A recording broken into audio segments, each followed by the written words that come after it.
Tópico: em direção a uma ordem de realidade diferente. Afirmação: não concordo que o corpo precise morrer. Estou convencido de que podemos obter a imortalidade física. Acreditamos na morte e é por isso que o corpo morre.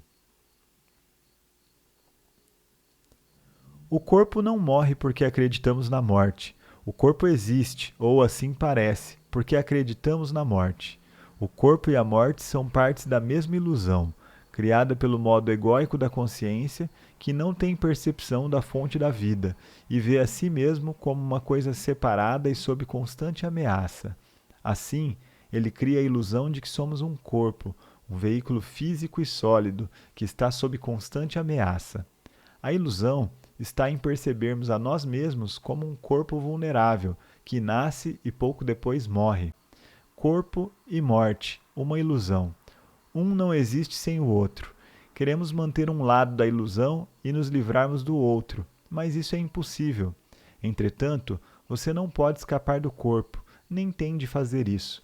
O corpo é uma percepção incrivelmente distorcida da nossa verdadeira natureza. Mas a nossa verdadeira natureza está disfarçada em algum lugar dentro dessa ilusão, não do lado de fora, portanto o corpo ainda é o único ponto de acesso a ela. Se você vê um anjo, mas o confunde com uma estátua de pedra, tudo o que você precisa fazer é adaptar a sua visão e olhar mais de perto para a estátua de pedra, e não olhar para o outro lado. Você então percebe que aquilo nunca foi uma estátua de pedra. Pergunta: se a crença na morte cria o corpo, por que um animal tem corpo? Um animal não tem ego e não acredita na morte. Mas ele morre, ou parece que morre. Lembre-se de que a nossa percepção do mundo é um reflexo do nosso estado de consciência. Não estamos separados dele e não há um mundo objetivo fora dele. A cada momento, a nossa consciência cria o mundo em que habitamos. Um dos maiores insights que a física moderna teve foi o da unidade entre o observador e o observado. A pessoa que conduz a experiência, a consciência observadora, não pode ser separada dos fenômenos observados, e uma nova maneira de olhar leva os fenômenos observados a se comportarem de maneira diferente. Se você acredita na separação e na luta pela sobrevivência, vê essa crença refletida à sua volta, e as suas percepções acabam sendo governadas pelo medo. Você vive num mundo de morte, lutas, uns atacando e matando os outros. Nada é o que parece ser. O mundo que você criou e vê através da mente pode parecer um lugar bem imperfeito, até mesmo um vale de lágrimas. Mas o que quer que você perceba é somente uma espécie de símbolo, como uma imagem em um sonho. É o jeito pelo qual a sua consciência interpreta e interage com a dança de energia molecular do universo. Essa energia é o material bruto da assim chamada realidade física. Você a vê em termos de corpos e de nascimento e morte, ou como uma luta pela sobrevivência.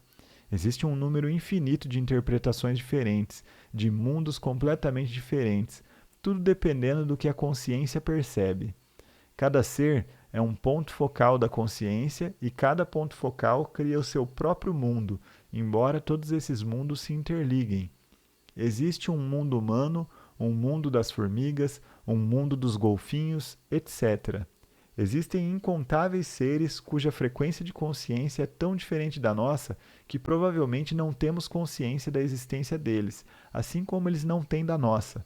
Seres altamente conscientes da ligação que mantêm com a fonte, habitam um mundo que para nós pareceria um domínio celeste. Mas ainda assim, todos os mundos são basicamente um só. No momento em que a consciência humana, coletiva, tiver se transformado, a natureza e o reino animal irão refletir essa transformação. Aqui está a afirmação da Bíblia de que no futuro, entre aspas, o leão vai se deitar ao lado da ovelha.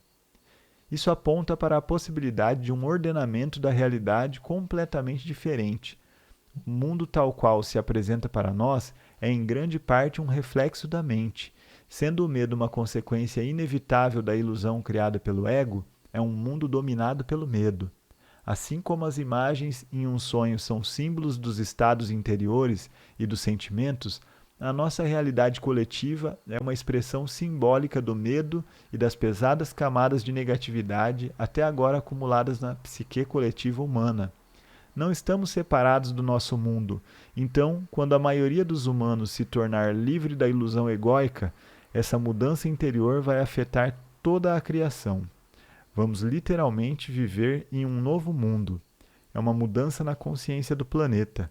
O estranho ensinamento budista de que toda árvore e toda folha de grama irão finalmente se tornar iluminadas aponta para a mesma verdade. De acordo com São Paulo, toda a criação está à espera de que os homens obtenham a iluminação. É assim que interpreto suas palavras.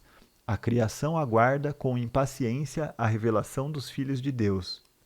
São Paulo diz que todo o universo vai se redimir através disso, ao escrever: sabemos com efeito que a criação inteira geme, ainda agora com as dores do parto. O que está nascendo é uma nova consciência, e como um reflexo inevitável, um novo mundo. Isso também está relatado no livro das Revelações do Novo Testamento. Vi então um novo céu e uma nova terra, porque o primeiro céu e a primeira terra desapareceram. Mas não confunda causa e efeito. Nossa primeira tarefa não é buscar a salvação através da criação de um mundo melhor, mas sim despertar da nossa identificação com a forma. Não estamos mais presos a esse mundo, a esse nível de realidade. Podemos sentir nossas raízes no não manifesto, e assim estamos livres do apego ao mundo manifesto. Ainda podemos desfrutar os prazeres passageiros desse mundo, mas não somos mais escravos dessas experiências. Não estamos mais em busca de satisfação através de uma gratificação psicológica, através da alimentação do ego. Não temos mais medo de perder alguma coisa, portanto não precisamos nos apegar a esse mundo. Estamos em contato com algo infinitamente maior do que qualquer prazer, maior do que qualquer coisa manifesta.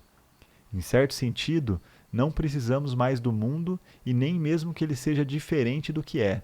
É nesse ponto que você começa a dar uma contribuição real para criar um mundo melhor, uma nova realidade.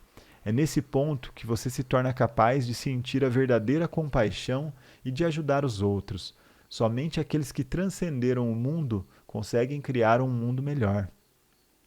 Você deve lembrar que já falamos sobre a dualidade da verdadeira compaixão, que é a percepção de uma ligação tanto com a mortalidade quanto com a imortalidade. Nesse nível profundo, a compaixão se torna um remédio no sentido mais amplo. Nesse estado, a sua influência curativa se baseia não no fazer, mas no ser. Todas as pessoas com quem você mantiver contato serão tocadas pela sua presença e afetadas pela paz que você emana, quer elas estejam ou não conscientes disso.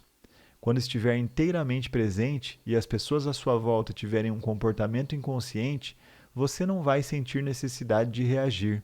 A sua paz será tão grande e profunda que tudo que não for paz desaparecerá nela, como se nunca tivesse existido. Isso quebra o ciclo kármico de ação e reação. Os animais, as árvores, as flores vão sentir a sua paz e reagir a ela. Você ensinará através do ser, através da demonstração da paz de Deus. Você passará a ser a luz do mundo, uma emanação da pura consciência, e assim eliminará a causa do sofrimento. Você eliminará a inconsciência do mundo. Pausa.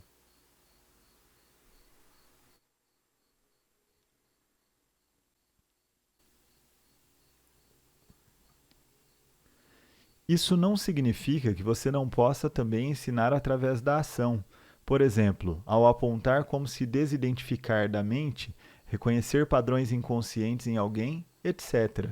Mas quem você é será sempre um ensinamento transformador do mundo mais vital e mais poderoso do que o que você disser, e até mais essencial do que o que você fizer. Além disso, reconhecer a primazia do ser e assim trabalhar no nível da causa não exclui a possibilidade de que a sua compaixão simultaneamente se manifeste no nível da ação e do efeito, ao aliviar o sofrimento sempre que você o encontrar. Quando alguém faminto lhe pedir pão e você tiver, você vai dar. Mas ao dar o pão, mesmo que o seu contato seja muito breve, o mais importante será esse momento do ser partilhado, do qual o pão é apenas um símbolo. Uma cura profunda se instala internamente. Nesse momento, não há doador nem receptor. Pergunta: como podemos criar um mundo melhor sem acabar primeiro com grandes males, como a fome e a violência? Todos os males são efeitos da inconsciência. Podemos aliviar os efeitos da inconsciência, mas não podemos eliminá-los, a menos que eliminemos sua causa. A verdadeira transformação acontece no interior, não no exterior. Querer aliviar o sofrimento do mundo é uma coisa muito nobre, mas lembre-se de não se concentrar exclusivamente no exterior. Do contrário, você vai sentir frustração e desespero. Sem uma profunda mudança na consciência humana, o sofrimento é um buraco sem fundo. Portanto, não permita que a sua compaixão se torne unilateral. A empatia com o sofrimento do outro e o desejo de ajudar devem ser equilibrados com uma profunda percepção da natureza eterna de todas as coisas e com a consciência do aspecto ilusório de todos os sofrimentos. Permita que a sua paz inunde tudo o que você fizer e estará atuando sobre o efeito e a causa ao mesmo tempo. Se quiser impedir que os seres humanos destruam uns aos outros e acabem com o planeta, lembre-se de que, assim como não consegue combater a escuridão, você também não pode combater a inconsciência. Se tentar fazer isso, a oposição polar vai se tornar fortalecida e mais profundamente arraigada. Você vai se identificar com uma das polaridades e vai criar um inimigo, e será conduzido ao seu eu interior inconsciente. Eleve a consciência ao disseminar a informação, ou melhor, pratique a resistência passiva, mas tenha certeza de que você não carrega nenhuma resistência interior, nenhum ódio, nenhuma negatividade. Ame os seus inimigos, disse Jesus, o que obviamente significa: não tenha inimigos. Uma vez que você se envolva em atuar no nível do efeito, é muito fácil se perder dentro dele. Fique alerta e muito presente. A causa tem de permanecer o seu foco inicial, o ensinamento da iluminação, o seu propósito principal, e a paz, o seu mais precioso presente para o mundo.